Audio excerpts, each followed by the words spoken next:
When the New Year's bells were about to ring, I was still sitting in that restaurant, waiting for him. The appetizers on the table had gone cold. The candles had burned out and been replaced once already. For the third time, the waiter came over and asked gently, "Ma'am, would you like us to serve the main course first?" "No," I said. "Lucas sent me a voice message. I'm almost there. Don't overthink it." His voice was just as soft as it had been 3 hours ago. The restaurant was filled with couples. At the next table, a man clasped a necklace around a woman's neck. The diamond sparkled sharply under the candlelight. She smiled sweetly just like I had 7 years ago. The first time Lucas brought me here, my phone buzzed. I opened social media and saw Ivy's latest post. Fireworks exploded across the night sky. She and Lucas were kissing on a bridge in Central Park. The photo was beautiful. As he bent down to kiss her, his hand cradled the back of her head, a gesture I knew all too well. The caption read, 5 years, every year. Right here with you. Someone commented, "Happy 5th anniversary." I stared at the screen for a long time, my finger hovering over the like button. In the end, I tapped it.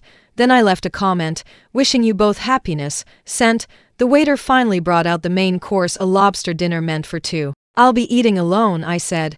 He froze for a second, then quickly recovered his professional smile. I slowly cut into the lobster. The meat was slightly overcooked. The sauce had cooled and thickened. Clinging to my tongue, I ate every bite slowly, like I was completing some kind of ritual. Outside the window, fireworks had begun. All of New York was counting down. Cheers seeped through the glass, dull and distant. I paid the bill and left a 50% tip. As I wheeled myself out of the restaurant, my phone rang again. "Lucas." I didn't answer. The car arrived. The driver helped fold my wheelchair. As I got into the back seat, the thought finally surfaced, clear and unavoidable. So that's it. During the 7 years I was absent, they'd already lived out an entire lifetime together. The next morning, my mother called. "Happy New Year, Evelyn," she said, sounding tired. "About last night, I saw it." I didn't respond. Lucas explained. She continued, "Ivy's been emotionally unstable lately. He was just accompanying her to clear her head. You have to understand she's had a hard time." "Which part is hard?" I asked. "Pretending I don't exist. Or pretending he doesn't have a fiancé." My mother sighed. "Don't be so sharp. You've already gained so much, haven't you? Lucas chose you. You're getting married. Be generous." My father took the phone. "Listen, Evelyn, given your current situation, you can't afford a scandal. Our family can't take the embarrassment.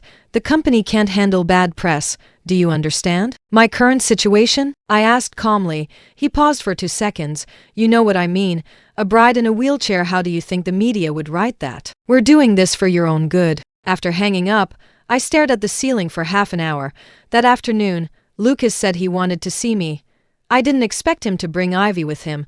They stood at my apartment door like a married couple paying a visit. Ivy held an elegant paper bag and smiled. "Evelyn, I brought you some pastries." Lucas stood behind her, his hand resting naturally on her waist. "Can we come in?" he asked. I moved aside.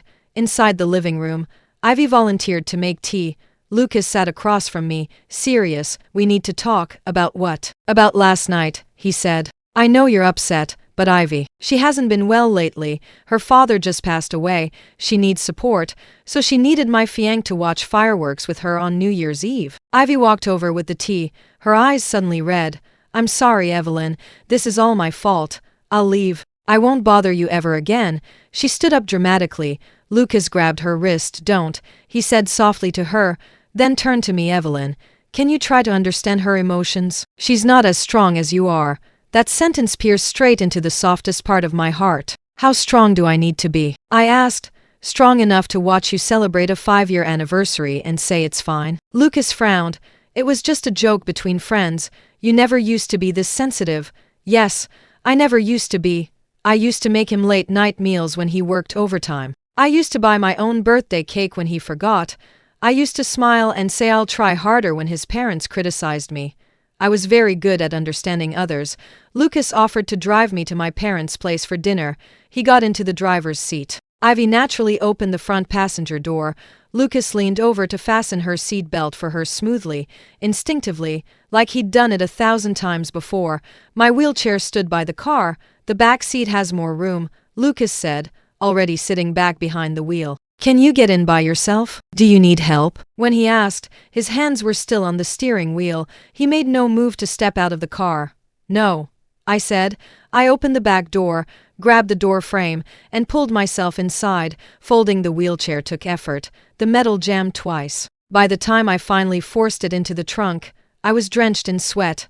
No one spoke during the drive. The radio played a love song, a woman singing softly, "I will wait for you forever." Ivy reached out and turned the volume down. "I'm sorry," she whispered. "I shouldn't listen to this." Lucas patted the back of her hand. Halfway there, we were rear-ended. It wasn't serious, just a light bump. But at the moment of impact, Lucas's first instinct was to turn and shield Ivy with his body. "Are you okay?" he asked her, the panic unmistakable in his voice. Ivy shook her head, her face pale. Only then did he turn to me. "Evelyn, what about you?" "I'm fine," I said. He got out to deal with the accident, talking to the other driver, signing forms. I watched him through the window, his furrowed brow, the way he wrote his name, everything so familiar, except this time. When he finished, he got straight back into the driver's seat and started the car. "Shouldn't I get checked at a hospital?" I asked. He froze for a moment. "You said you were fine," I said it, "and you believed it." He was silent for a few seconds. "Don't do this, Evelyn, today's been chaotic enough." The car kept moving. We did go to the hospital because Ivy said she felt dizzy. Lucas stayed with her in the air. I waited outside. The corridor was long, the fluorescent lights harsh. I wanted to get some water from the vending machine, but voices near the stairwell stopped me. "My parents. This can't go on," my father said. "The engagement's already public. If we cancel now, the stock will fall." My mother replied quietly, "But did you see that photo last night? The whole city saw it.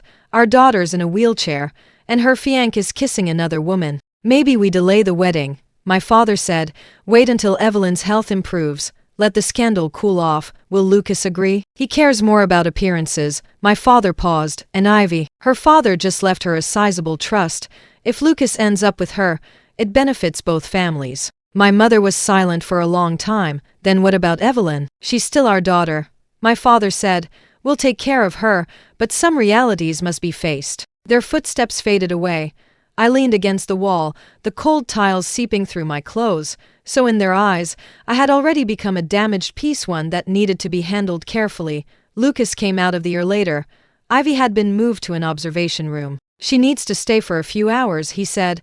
"I'll take you home." "Wait," I said. He turned back. "How long have you been together?" I asked. He stiffened. "What? You and Ivy? How long really, Evelyn? I told you, we're just 5 years. I cut in, or longer. Before my accident? Before I ended up in a wheelchair?" The corridor lights fell across his face. I saw his throat tighten. "Answer me." He looked away. "There's no point discussing this now. It matters to me." He took a deep breath. "Ivy, she's always been part of my life. But we truly started being together when you were in the hospital. She said she couldn't stand seeing me in pain because of me." I asked, "Because I was in a coma? Because I needed rehabilitation? So you had to fall in love?" "Don't put it that way." "Then how should I put it?" I stared at him. "Thank her for taking care of you. Wish you happiness like I did under her photo." His face changed. "You commented?" "I liked it. Left a message." I said calmly, "Do you want me to perform it again?" He looked at me for a long time. "I'll take you home. You need rest." As he turned away, I heard myself say, "What if I'm no longer your bargaining chip?" He didn't hear me. "What?" "Nothing," but I knew something had shattered completely. A week later, I asked Lucas to meet me. We chose the cafe we used to frequent. I once loved it because he said their lattes tasted like home. When he arrived, I was already there. "Evelyn," he said, sitting down, visibly relieved, "I'm glad you reached out. Let's talk properly and put this behind us, okay?" I slid a folder across the table. "What's this?" "An addendum to the prenuptial agreement," I said, "and a breakdown of emotional damages and reputational compensation." His smile froze. "You're joking." "I rarely joke," I said. "You know that." He flipped through the pages, his face darkening. $2 million. "Evelyn, are you insane? Compared to the stock gains your family made from our engagement, it's pocket change." I took a sip of my coffee. It was already cold. "Also, the wedding will be postponed indefinitely, not delayed, indefinitely." He stared at me like he was seeing me for the first time. "You weren't like this before." "You weren't either," I replied, "making me wait for hours in a restaurant, making me lift my wheelchair alone. checking another woman before checking me. Would the old you have done that? He had no answer. Sign it, I said, pushing the pen toward him. Then we're even. If I don't, then I'll speak to the media, I said calmly, about the fireworks photo. About what 5 years really means, about how my fiancé and my friend supported each other during my recovery. His eyes widened. You're threatening me. I'm outlining options. His hand shook as he signed. When he looked up, his voice was hoarse. Evelyn, what happened to you? I woke up, I said. As I left the cafe, I sent a text to a number I hadn't contacted in 7 years. Professor, you once said I could reach out anytime if I needed help. 3 minutes later, a reply came. The account and password are the same. Welcome back. 3 days later, the storm hit. Ivy posted a long essay on social media. She never mentioned names, but everyone knew who she was talking about. Some people use money and power to hijack emotions. Some people, unhappy themselves, want everyone else to burn with them. I tried to step away. I tried to do the noble thing. All I got in return was deeper wounds. The photos showed her swollen eyes and faint marks on her wrist. Later, I learned they were the work of a makeup artist. The comments exploded. Our mutual friends began taking sides. Some hinted that I'd always been emotionally unstable. Others brought up my accident, saying that kind of trauma changes people. Someone claimed they'd seen me yelling at nurses during rehab. Rumors spread through high society like a virus. Did you hear? Evelyn's lost her mind. No wonder Lucas looked elsewhere. Who could live with a crazy woman? She even tried to blackmail them with money. My mother called, her voice shaking. What did you do? Everyone's talking about us. I did nothing, I said. Except refuse to keep playing the fool. Apologize now. My father snapped, taking the phone, to Lucas, to Ivy, to everyone, then issue a statement saying it was all a misunderstanding, that your emotions are unstable and you're receiving treatment. There's nothing wrong with me, there is. He shouted, being in a wheelchair is the problem. Needing care is the problem. Evelyn, face reality. Your best option now is to stay quiet, comply, and let this blow over. That afternoon, I received notice from the board. Due to personal matters potentially affecting the company's image, my temporary seat was suspended. By evening, Lucas came to see me. He looked exhausted, frustrated. Evelyn, look what you've done to yourself. I said nothing. Stop, he said, publicly apologize. Say everything you said was out of anger. I'll forgive you, the wedding can go on, we can reset everything. I looked at him and almost laughed. Reset to what? I asked. To you lying and me pretending not to notice? To you choosing her while I look away? That's your interpretation, Lucas. I cut in. Do you know what's most absurd? Even now, you think the problem is me, that I discovered the truth, that I got angry, that I demanded compensation. To you, all of that is me making trouble. He fell silent.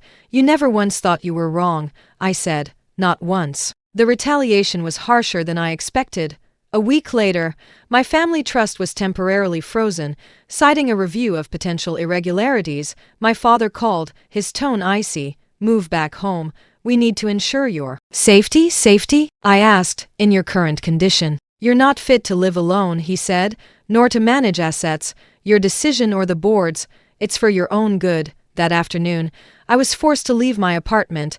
As the housekeeper helped pack, pity filled her eyes. Miss, is there anything I can do? No, I said quietly. Just tell my father I'll take care of myself.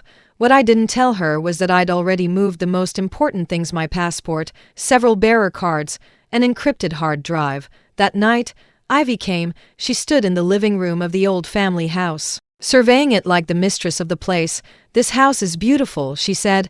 I used to come here as a child, remember? I did, back then. Her father was alive, and she was a shy girl who followed me around calling me Big Sister Evelyn. What do you want? I asked. She stepped closer, lowering her voice. Give up. Evelyn, you've already lost. Lucas chose me. Your parents chose me. Public opinion chose me. What do you have left? I looked at her carefully polished face. Myself. She laughed. Cold. Yourself? A woman in a wheelchair, half abandoned by her family, betrayed by her fiancé? That's worth something? She leaned in and whispered. You don't belong in this world anymore. Accept it. Exit quietly. At least you'll keep some dignity. Straightening up, her smile returned to sweetness. Rest well, sister. Let me know if you need anything. After she left, Lucas called. Did Ivy come by? He asked. She just wants to help you. Help me do what? Help you understand reality, he said. Evelyn, Surrender. You're not built for this kind of fight. Live quietly. We'll take care of you. That's the best ending. I looked out into the heavy night. Maybe, I said softly. Maybe you're right. The next day, I told my parents I wanted to get away for a while. Where? My mother asked. San Francisco, I said. I went to college there. I want to visit. My father agreed. Perhaps sending me far away seemed like the cleanest solution. What they didn't know was that San Francisco wasn't just where I studied.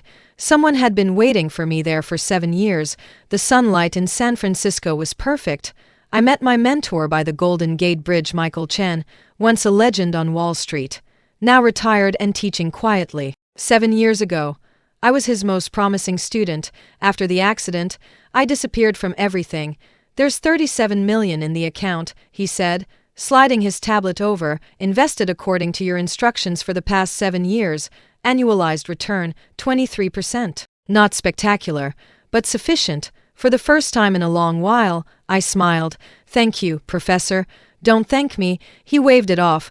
It was your money, technically the principal and early gains from the trust your parents gave you when you came of age. You moved it out before the accident. I just managed it. Yes, 3 months before the crash, driven by some unexplainable instinct, I transferred every movable asset into that independent account. My parents didn't know. Lucas certainly didn't. They thought I had nothing beyond the family trust. What do you want to do now? Michael asked. Buy a few things, I said. The first acquisition was discreet. Through 3 layers of offshore entities, I bought a critical piece of debt tied to Lucas's investment bank, the defaulted loan of their largest client. The second move was quieter. I anonymously reported Ivy's mental health charity foundation. The financial holes were worse than expected. It didn't take much digging for regulators to notice. The third move was personal. I called a college friend, now one of Silicon Valley's top corporate attorneys. I need documents drafted, I said. Board removal, equity restructuring, everything moved in silence. A month later, Lucas finally sensed something was wrong. He called me, panic barely contained. The firm's liquidity is tight lately. Do you know something? I'm on a break, Lucas, I said lightly. Why the sudden concern about company finances? Don't play games, Evelyn. If you did something, and if I did, I asked. Silence. Next Monday, I said. New York, we should talk properly. Monday morning, 10 o'clock, I walked, or rather, rolled into the conference room of Lucas's firm. Not as a fiancé, but as the representative of the largest creditor. 5 people were already seated.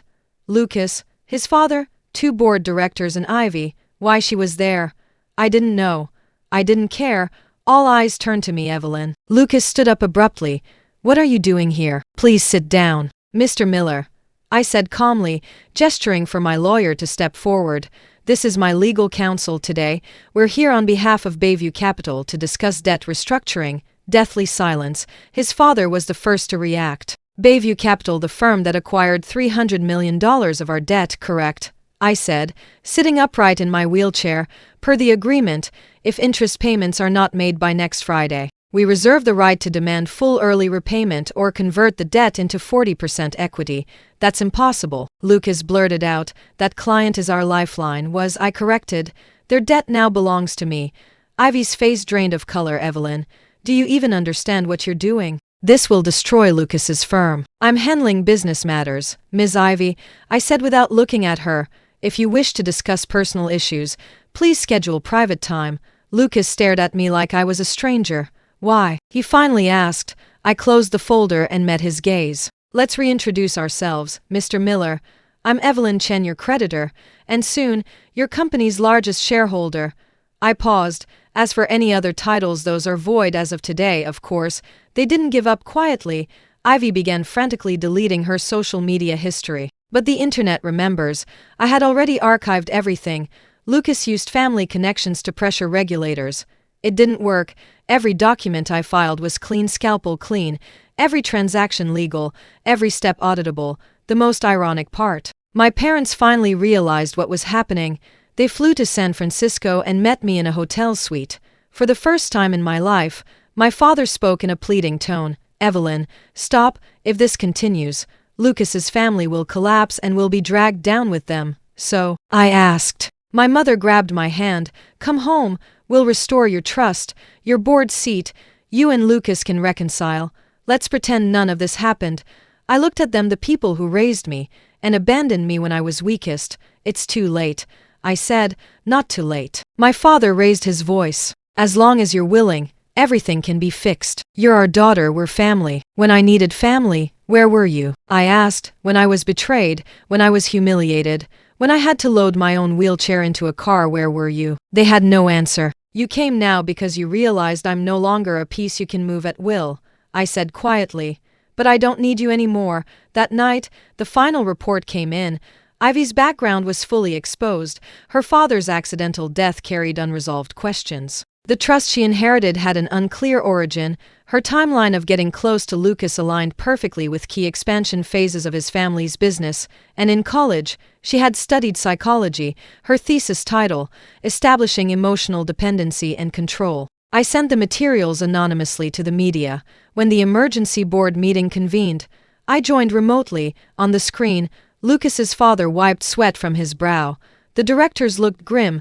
Lucas himself was absent. He was undergoing regulatory questioning. Regarding the motion to remove the CEO, the independent chair announced, "Let's proceed to vote." The result was unanimous. An hour later, the news broke. Lucas Miller terminated as CEO. On the same financial page, Ivy under investigation for financial fraud and manipulation. The next day, my family's board convened. This time, I attended in person. My father sat at the head of the table, but everyone knew who the real focus was today. I propose a board restructuring, I said. The screen behind me lit up. Based on the current equity structure, I am entitled to appoint 3 new directors. The nominees are listed here. The names appeared. Michael Chen, my attorney, a heavyweight Wall Street investor. My father's name was not among them. Evelyn, he said, trying to maintain authority. This is a family business. It was, I replied calmly. From today on, it's a professionally governed corporation, and you, father, should retire. The vote passed overwhelmingly. After the meeting, my mother stopped me in the hallway. Tears finally fell. "Do you really have to be this ruthless?" she asked. "Who was ruthless first?" I said quietly. The parents who told their daughter to be understanding while she was being betrayed? Or the parents who pressured their daughter to marry a man who humiliated her for the sake of stock prices? She had no answer. "I'll make sure you're financially secure," I added. "But control of the company, I'm taking it back. This isn't revenge. It's reclamation." I released the statement dissolving the engagement on an ordinary Tuesday. No drama, no accusations, just facts by mutual agreement. The engagement between Evelyn Chen and Lucas Miller has been formally dissolved. Both parties will focus on their respective careers and future development. Thank you for your concern. Lucas tried to contact me. He waited outside my new apartment for 3 hours. I had security escort him away. He wrote letters, long, remorseful ones. He said he knew he was wrong. He said he had always loved me. He said Ivy had only been a moment of weakness. I didn't respond. The last time I saw him was in court. A hearing on the debt restructuring plan. He looked thinner. His eyes were hollow. During recess, he hurried toward me. "Evelyn," he said urgently, "please give me one more chance. Without you, I have nothing." I looked at him, the man I had loved for 7 years, waited for 7 years, and finally seen clearly. "Do you know when you lost me?" I asked. He shook his head. "It wasn't the fireworks photo," I said. "Not when you buckled her seatbelt, not even when you made me lift my wheelchair alone." I paused. "It was in the hospital hallway, when I heard you talking to my father. You said, 'Evelyn isn't really suitable for marriage anymore.' You said, 'I'll take care of her, but Ivy and I, we're in love.'" The color drained from his face. "That's when I understood." I continued. "I was never your choice. I was your responsibility, your burden, your moral obligation." "That's not true. Goodbye, Lucas." I turned my wheelchair away. "I wish you happiness, this time, sincerely, because I knew they wouldn't have it. Debt, disgrace, mutual resentment, that would be the rhythm of the rest of their lives, and I no longer cared." At the rehabilitation center, the doctor showed me my latest scans. "Neurological recovery is better than expected," he said. "With continued therapy, standing again is possible. It will take time." "I have time," I replied. 3 hours of rehab a day was brutal. Sweat soaked through my clothes. Pain kept me awake at night. I never missed a session. At the same time, I launched a new fund. Its focus, startups founded by women, and ventures led by people with disabilities. The office was in Manhattan. Floor-to-ceiling windows overlooked Central Park, the same place where fireworks once exploded on opening day. The room was full. Media, investors, partners. A reporter asked carefully, "Ms. Chen, is there anything you'd like to say about your past experiences?" I thought for a moment. "I'm grateful," I said. "Grateful for betrayal, it woke me up. Grateful for pain, it made me strong. Grateful for loss, it taught me what truly matters." It wasn't a prepared line. It was true. Without hitting rock bottom, I might still be the obedient daughter, the considerate fiancée, the Evelyn who always understood everyone else. I wouldn't have become who I am now, before Ivy's trial. She requested to see me. I agreed. Separated by glass, she wore prison gray. She looked 10 years older. "I hate you," she said hoarsely. "I know, but I hate myself more." She lowered her head. "I thought I won. I thought I took everything from you. Only now do I realize. What I took was all garbage." I didn't speak. "Lucas came to see me last week." She laughed bitterly. "He said everything was my fault, that without me, he'd still be a respected banker, still your fiancé, maybe." I said, "Did you ever love him?" She asked suddenly. "I did." I answered honestly, "Very much, but love dies. One betrayal isn't enough. One wound isn't enough. One humiliation isn't enough. Little by little, it gets killed." She cried messy, undignified. "I'm sorry," she whispered, "not to be forgiven, just sorry." I didn't say it's okay. Some damage can't be erased by apologies. As I left, I told the guard, "Please arrange counseling for her. She needs it." It wasn't mercy. My life had already moved forward.